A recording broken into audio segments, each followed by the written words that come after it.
guess from all songs, maybe together with I Want You, this one's my baby on the album, and I had written it with Guus, and I'm really happy with how it turned out. It had some makeovers during the process, but you know, I was really attached to the chorus.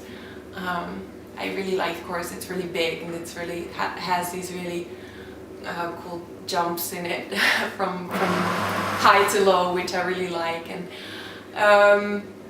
the song itself is, why basically the title says it all. Are you done with me? It's just another one of those delicious bad breakup songs, which I love.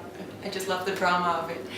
And yeah, it's one of the more, I guess it's maybe one of the more poppy things on the album.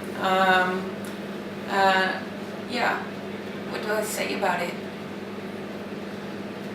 Only thing is, if I ever wanted to play a song in like an arena, this one would be it. yeah, I guess that's it.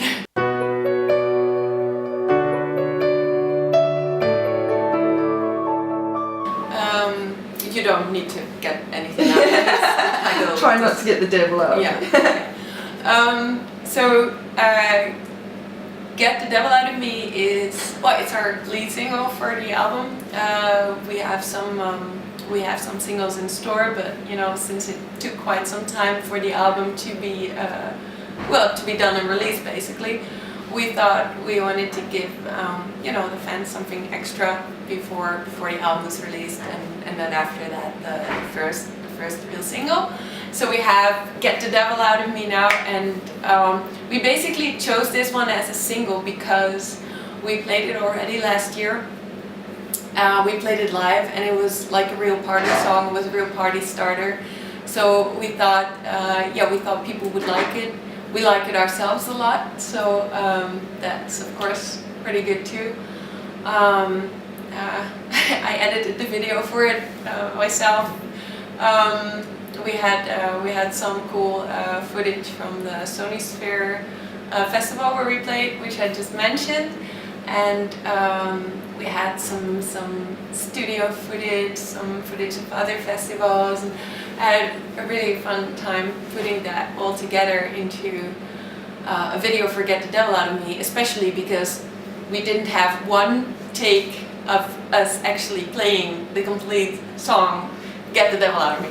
So it was, you know, we have done a video like this before for The Gathering, but there we actually had, you know, studio images of The Gathering, and we had like live images of The Gathering, but here it was a little bit more searching between like old versions of the song, and you know, but I think it turned out quite nice. But yeah, it was quite an interesting puzzle.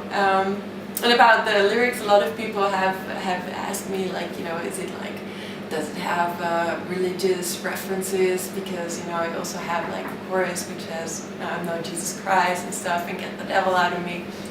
But I must say it's, you know, it's mainly metaphorical speaking, and you know, even though a lot of the songs on the records are you know, these bad breakup songs, I'm actually in a very happy relation for like 7.5 years now. But you know, I guess we all have these moments where we where we turn kind of demonic on each other, and I guess this song is my special kind of way of apologizing for that to my significant other. Yeah, you know, he's always asked me like, so when are you going to write a song about me which is not about fights? But yeah, so for now this one will have to do. Yeah, so I'm really happy that we can do this one as a single, and yeah, also this one, it had some makeovers here and there during the process.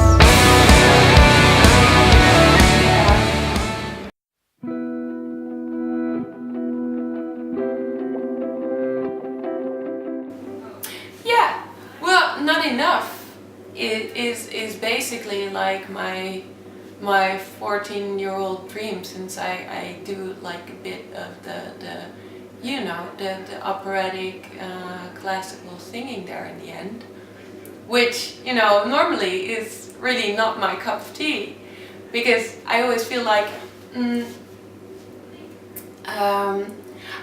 I always feel like when I try to tell a story in singing, or when I try to try to deliver some kind of emotion, I'm better off singing like in a kind of voice which is closer to my speaking voice. And well, since in this genre it's kind of popular to do like the high operatic stuff, and a lot of people have asked for it, and I was always kind of like, no, it's not really my thing. But you know, in this song I have my couple of measures of doing just that. I must admit, I really like it. I also really like the moment on stage where, you know, everything turns quiet and I go sing like that. So I think some of the people who've been asking for that repeatedly will be happy with these couple of measures. And for the rest, this one is also, it's one of the songs where Martijn wrote the instrumentals, also more like a classic Delain song with orchestrations going on, but like also really cool electronic vibes and crazy lyric work. And yeah, so I guess it's a good last song for the record. And also this one's now also the last song of the set list when we play it live. And I was going to say people respond to it well, but I've said that for 6 songs already. But so have you been opening the set with the Mother Machine and closing? So you're opening with the opening track and okay. Yeah, we're closing with the closing. Was that on purpose, or did it just work out like that? Well, you know, we chose them as opening song for. Well, we basically chose Mother Machine as an opening track for the record because it has an intro, and it has, you know, the most proper intro of all the songs, the longest, most elaborate. And yeah, you know, the same way it works for an album, it works live as well to have, and the same thing goes for Not Enough. It kind of has this epic classic outro with horns and you know, and the high operatic singing.